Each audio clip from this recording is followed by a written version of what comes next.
guys up here at the top of the map. In the red is our Protoss from the team MVP, winner of BlizzCon 2010. User of many interesting builds. He is MVP Genius. Very enthusiastic fan in here for Genius. He has an enthusiastic fan. All right. And down here at the bottom of the map in the blue from the team Startail is Starcraft July. Call him the God of War. Pro gamer from Brood War, did very well. You have his Starcraft old 1 jersey, I Starcraft do. 2. I have his original Startail coat now. I guess that's huge thanks to the Startail team for giving me that uniform. Just blew me away, man. They're so nice. They're so nice, man. Yeah. Slayers gave me an autographed jersey. It's rough to go. I mean, I hate to leave, but it's nice to know that I've made a lot of good friends here. You know? It's a lot Very of fun. true. Yeah. Don't worry, this isn't going to be drama cast. I'm not going to get all emotional. Genius has to go Forge first here because he scouted that July actually made a 10 spawning pool, so he is going to actually deal with some Zergling pressure. Probe, coming back in here, seeing what's going on, wants to know, okay, did you take gas with this? No? Alright, just want to make sure. Going to even do a little bit of probe harassment there on the minerals. Yep. Just going to try to stop those drones from mining a little bit. Kind of occupy that patch, cause the drone to go to another one. And 4 Zerglings in production, not 6. Okay. Huh. Maybe trying to get Genius to go for that Forge first rather than a Nexus Exactly. first, That's basically what he's accomplished here. And now he's got to make the 4 because he knows that otherwise Genius is going to block his hatchery. Oh, look at that. Even getting a cannon before the Nexus. This really worked out well for July. Yeah, he once he saw that, he was like, well, I don't know exactly what July's up to, so I have to make this cannon. I don't know how many Zerglings he's going to make. He's probably going to make 6, but July only making 4. Yeah, July only making 4. July's smart, man. He's a smart player.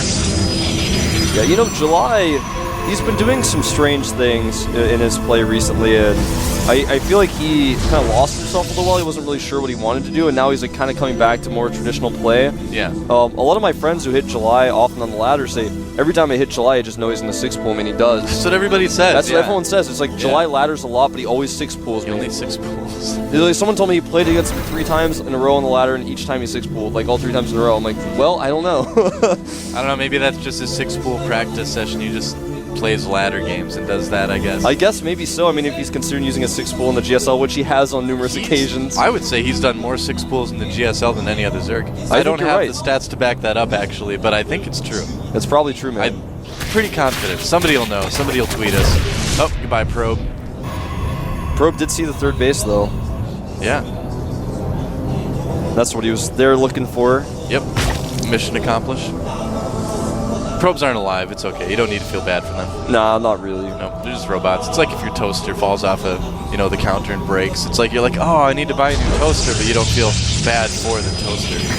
Unless it's the brave little toaster. What if it's that toaster your mother gave you for Christmas a few years before and it's really special to you, all right? Well, then you're like, no, my Christmas toaster. And then you're like, I gotta go buy a new toaster.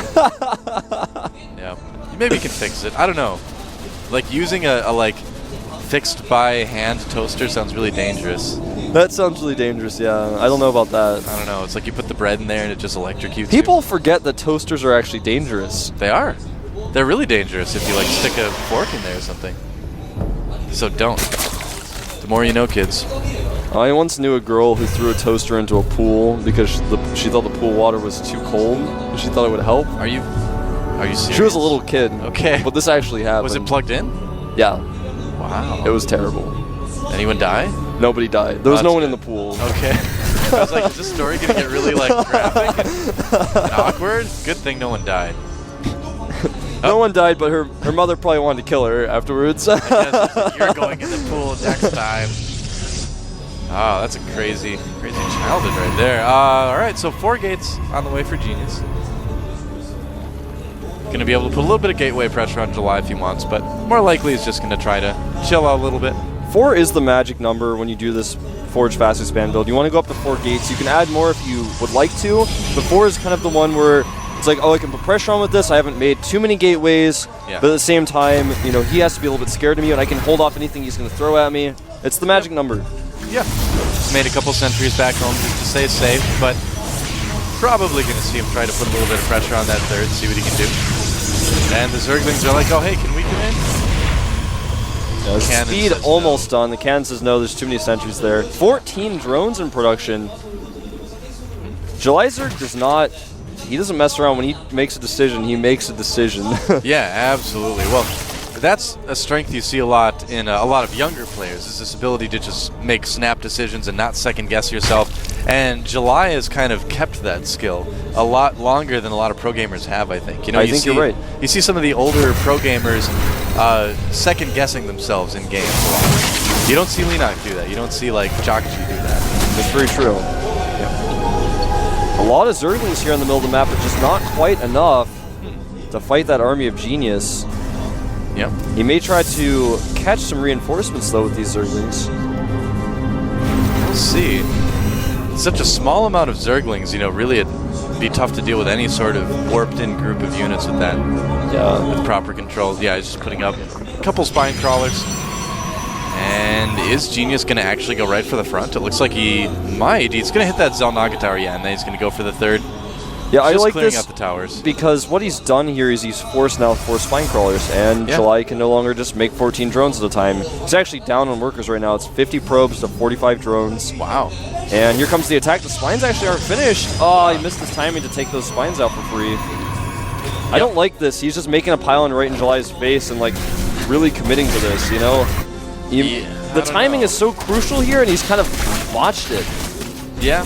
Well, it's just kind of what we saw last game, too. Everything seems to just be coming a little bit late, you know? Yeah, and now he's about to get flanked here with these Zerglings. No.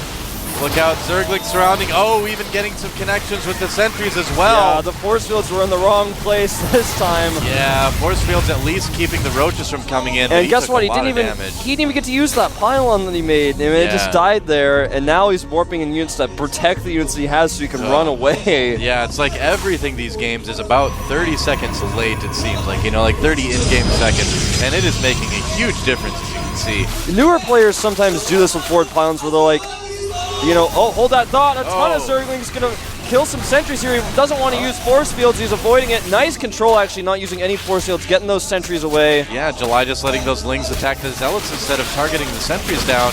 I like this by July, of course. It's always good to take out those rocks. Makes it a lot easier to get up the ramp, of course. And, you know, this isn't really the time for July to attack. No. He's about to have roach speed, but there's just too many units at the top of that ramp. Yep. Yeah, and he knows that, too. He's pulling back right now.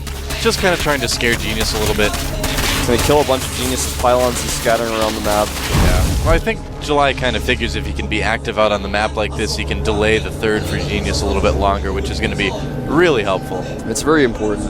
Yeah. And what happened with this forward pylon with Genius is I feel like he was like, well, I want to have more units now, but he like wasn't thinking clearly. He had his he could have warped in the units at his regular pylon, and they would have gotten to that location before his second pylon that he made was even up. So I don't fully understand why he was thinking that was necessary. Yeah. It's good to make the second pylon, but you don't have to wait for it. It's a lot of fun to make pylons. I just like saw like the coins like slip through Genius's fingers. He like got there at the right time, and the spines weren't even done. I was like, oh my god, he could actually do a lot of damage here. Then he was like, no, I'm gonna make a pylon first. It's like the more you tighten your grip, the more Zerglings will slip through your fingers. Yeah, that's what happened, man.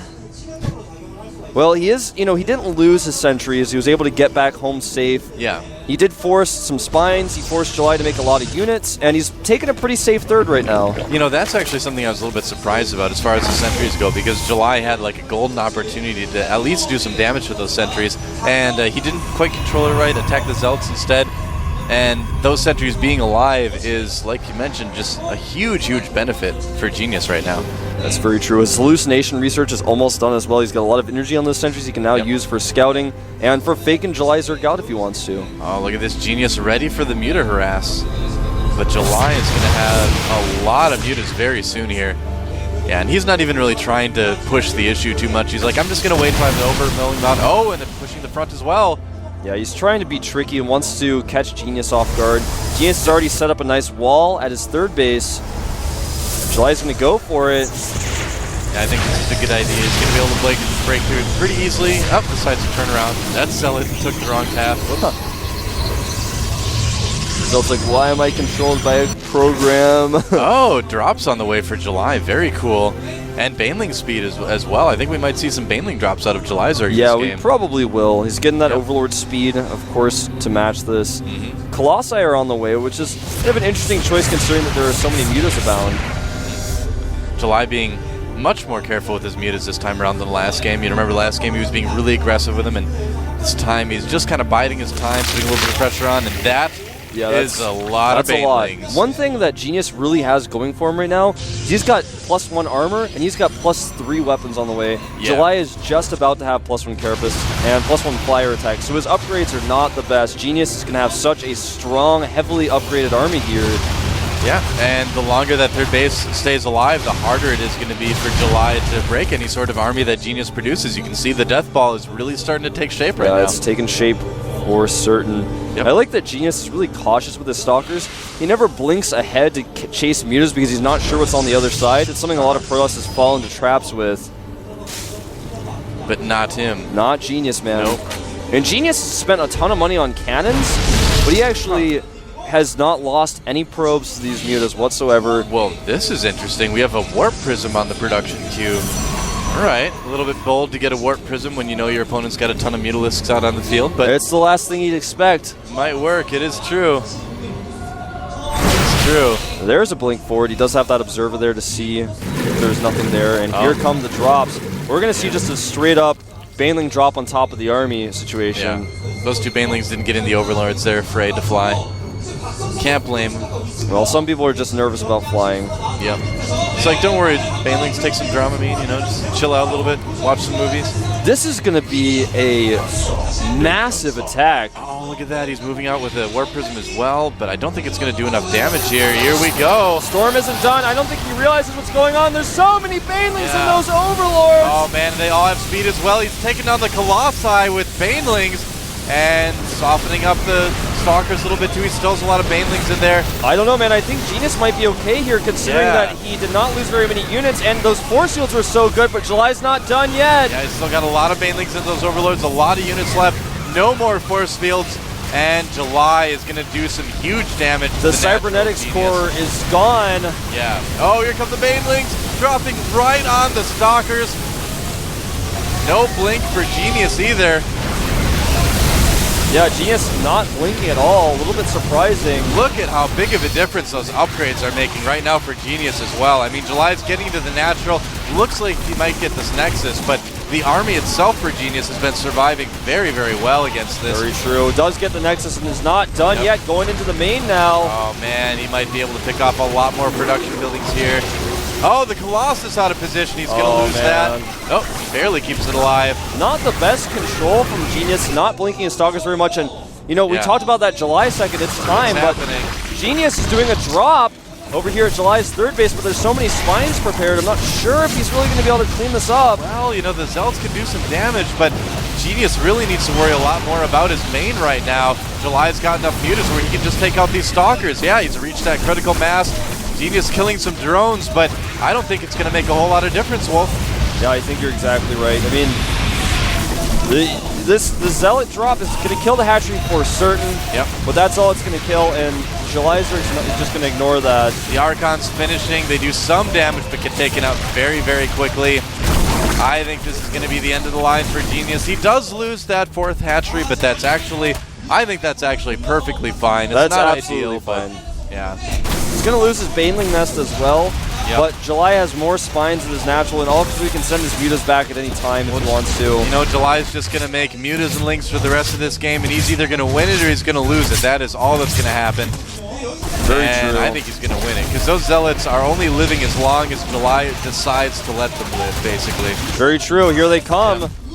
Running in here, but there are just two mutas here, and some Queens and Zerglings, so that's going to be enough. Brave Queen, yeah, he only needs one muta. That's going to be enough right there. And the Zealots fall, and I think we might see a GG from Genius pretty soon here. Looks like he's going to try to hold out at the third, but you and I both know this is probably not going to work out. I think everyone at home knows too, man. Yeah. Genius is just trying to make a 300-esque last stand. Yeah, he's like, well, I saw MVP last like half an hour against Leenock after he was dead. Maybe I can do it. He's like, I will fight in the pylon tower. It's like, no, Genius, that doesn't help you. Yep. There's just so many Zerglings in there, it's impossible to even see what's going on. Yeah, well, it looks like a carpet I wouldn't want to step on. And that should be about it. Yeah, the final cannon will fall here. Pylons aren't good base defenders.